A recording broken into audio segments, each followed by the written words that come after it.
G'day, welcome to my channel. Following on from part 4, this part 5 of our trek from Jiri to Everest Base Camp starts from Namache Bazar. Following the map, move to the left and up the valley to Thame, then on up to Lungden, over the Renjo Pass and down to Gokyo. Health-wise, it's a mixed bag. Brendan and Kathy are doing okay. Myself and Joe are on the improve. Roger and Grant are struggling a bit. As before, this video is quite detailed, but hopefully it gives you a sense of what it's all about. So that's a bit for now, and catch you at the end.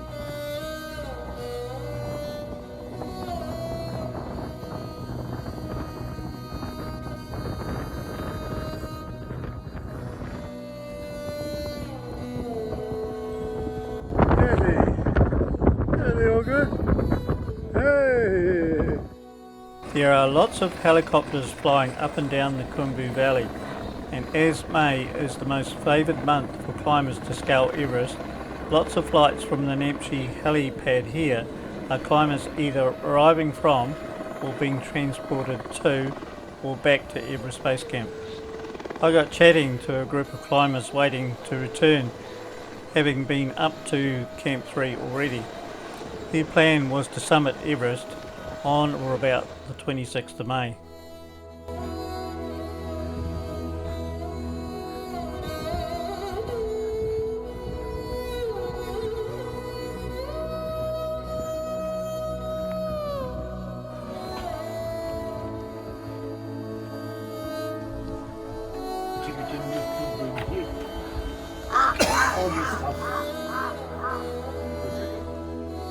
This valley northwest of Namache Bazar is picturesque with traditional Sherpa villages and used to be a salt trading route between Nepal, Tibet and India.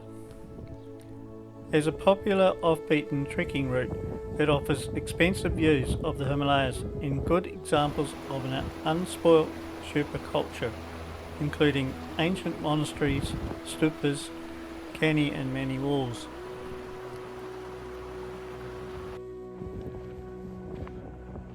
Most of the people follow Buddhism and is home to many famous legendary Sherpa mountaineers. It's also the childhood home of Tenzing Norgay, the first person along with Sued to summit Everest. Lunch stop on the way to Thame. It's usually only 11 o'clock, so it's quite early.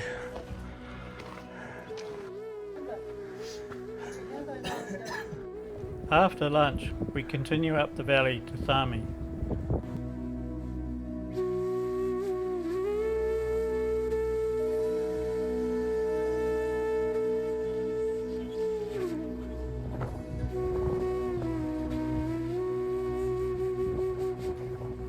Up ahead, we can see the track sidling up on a left-hand spur, and we figure that our night stop is located in the distant valley beyond.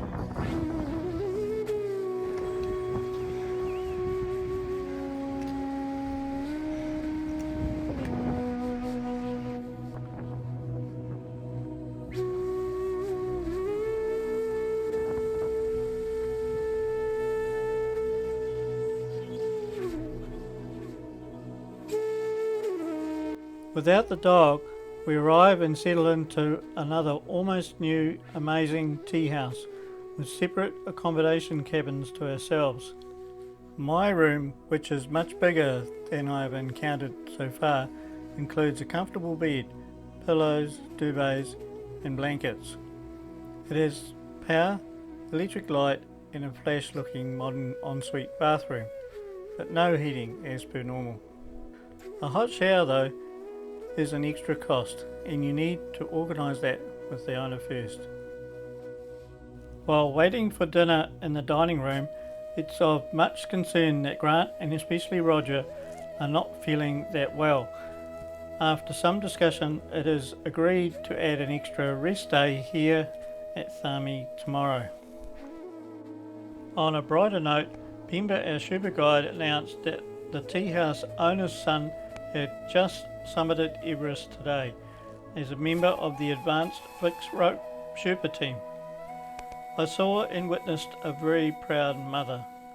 Very cool. After breakfast, Pemba took Brendan, Kathy and I on a tour up to the Thame monastery above the village. On the way we met these guys, splitting rocks.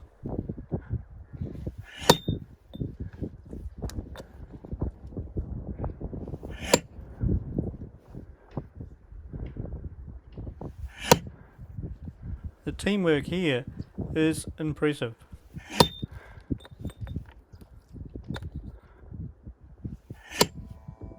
Further on we walk past these very old Mani stone walls with ancient Buddhist scriptures carved into them.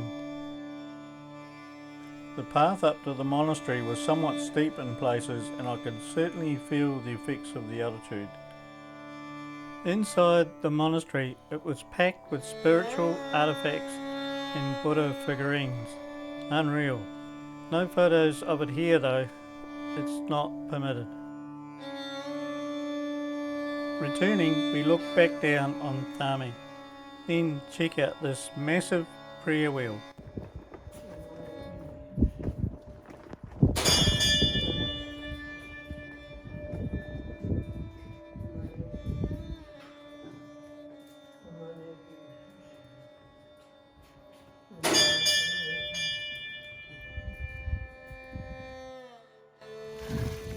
Back near our Hotel Alpine cottage accommodation, the porters are hard at it catching up on a bit of washing.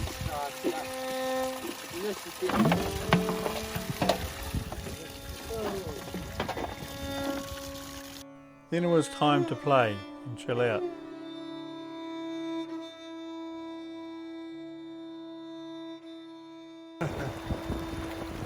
Yay for water!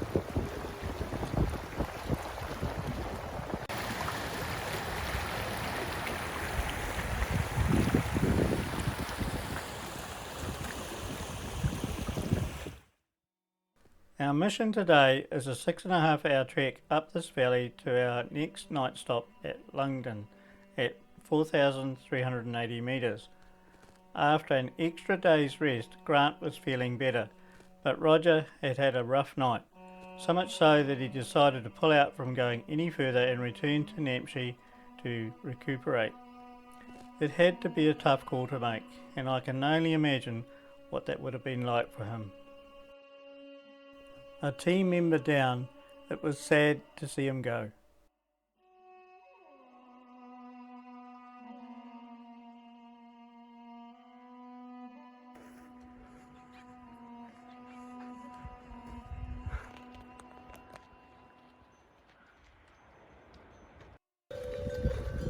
Oh really?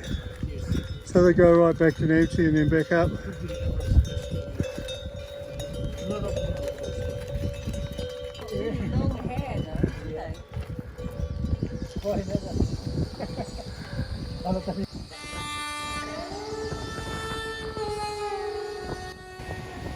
As usual, Pemba is leading and setting the pace, making us walk really slow to help us get enough oxygen and not to get out of breath.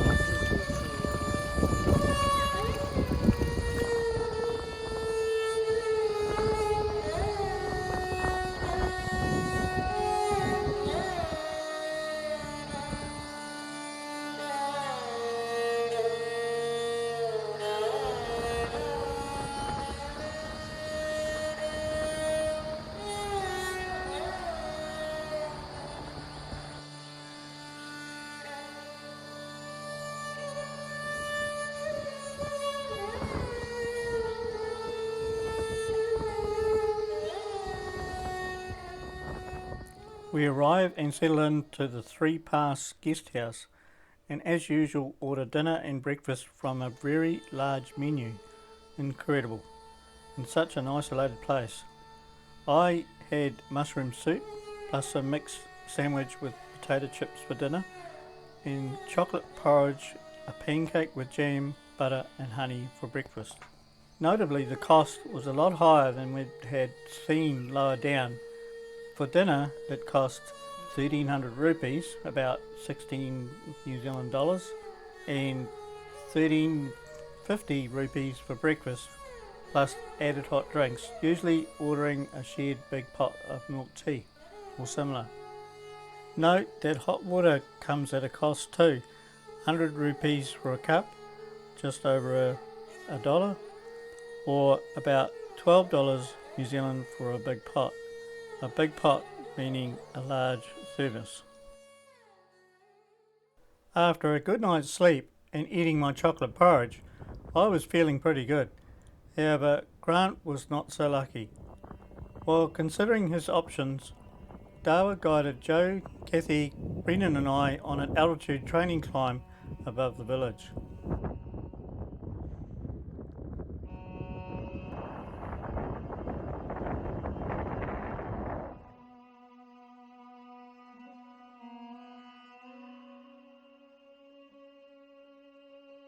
Arriving back down to our guest house, Grant had reluctantly conceded that he was not healthy enough to continue and was preparing to leave to join Roger back at Namache. I could sense the huge disappointment he was carrying, and it was truly very sad for all of us to see him finally leave for Thame after he played a major role in organising the trek for over a year.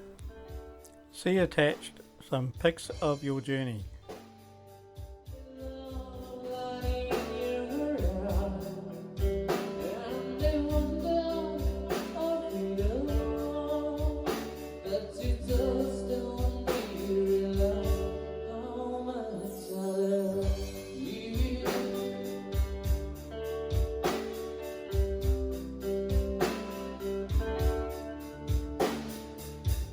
On behalf of the team, thanks heaps, Grant. Cheers. For the rest of the day, our now team of 4 chill out at the tea house, entertaining ourselves by playing cards, drinking tea and cruising the internet, thanks to Elon Musk's Starlink system. For anytime access, it costs 600 rupees for 24 hours. That's about 7 New Zealand dollars, which is pretty reasonable, and it works surprisingly well. During dinner, we talk about our big day tomorrow climbing over Renjo Pass. Pima's plan is we get up early with the aim of leaving by 5:30 a.m. Not that cold, eh? No, I definitely felt it wasn't that cold. First part up Renjo Pass. Just first stop. 3/4 of an hour or so, is it? Hello, Roy. Yay! Cheers. Starting on the vodka. Oh, no, vodka already.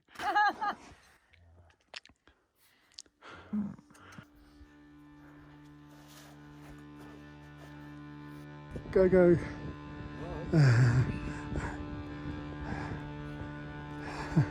Hey! Oh, what's that?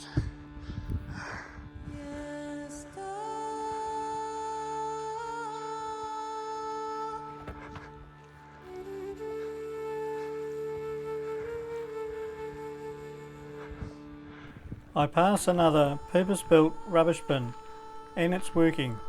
There is no rubbish lying around up here.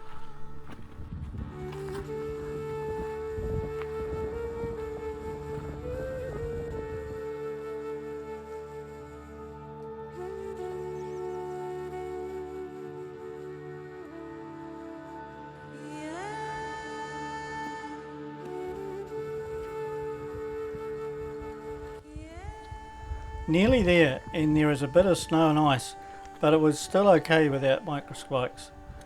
A steeper bit near the top, then yeah, we had made it. Renjo Pass at 5,360 metres. It was just after 11 o'clock, a good time to celebrate and find some snacks for lunch. To mark our presence, another of Heather's painted stones was left on the top before making our way down to Gokyo, the lake we could just see in the distance.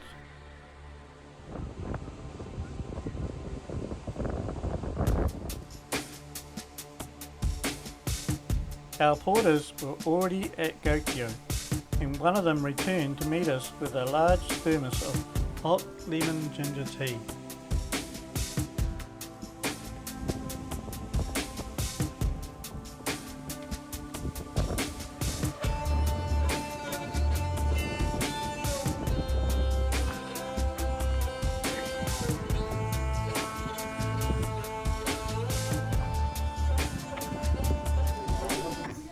Now at our night stop tea house, I am looking out to see the herd of yaks we saw earlier grazing on the far side of the lake, being herded in for the night. An amazing sight to see in one of the most picturesque places on earth.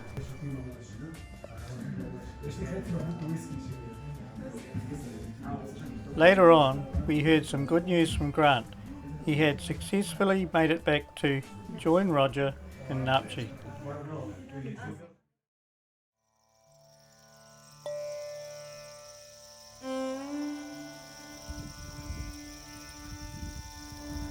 Alone, I am sure glad I got up early to be up here, as it's the best time and place to clearly see Mount Everest. Fantastic.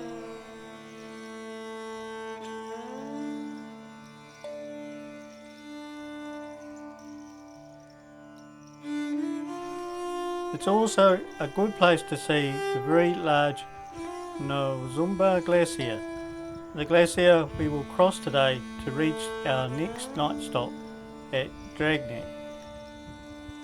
While Joe and I climbed Gokyo separately, Kathy did her own walk along the lake edge.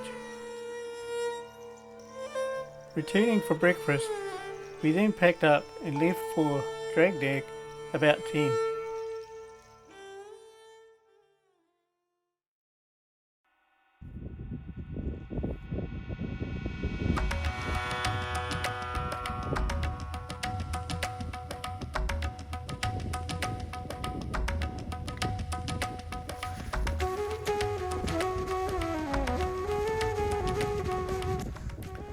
In crossing this glacier, what looks like just mountains of rock and rubble, there is a massive amount of ice underneath it. But like most, if not all, glaciers around the world, this one is shrinking too.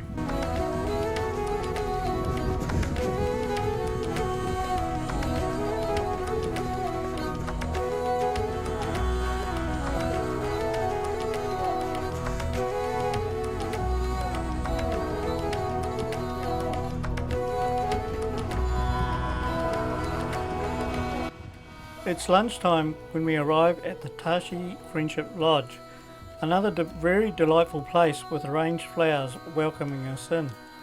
Here we will stay and take on the more difficult Chola Pass tomorrow. Well, that brings us to an end of another part of our epic trek from Jiri to Everest Base Camp. Be sure to check back in to continue our journey with us. Thanks for watching. Cheers.